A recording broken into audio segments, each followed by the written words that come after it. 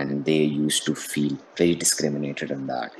Meanwhile, English was being imposed as official language and also as a medium of instruction, and that really enraged the feelings of the ordinary Indians and enhanced level of resentment and hate against East India Company. Actually, the question Haider, why are you like keep on pondering questions?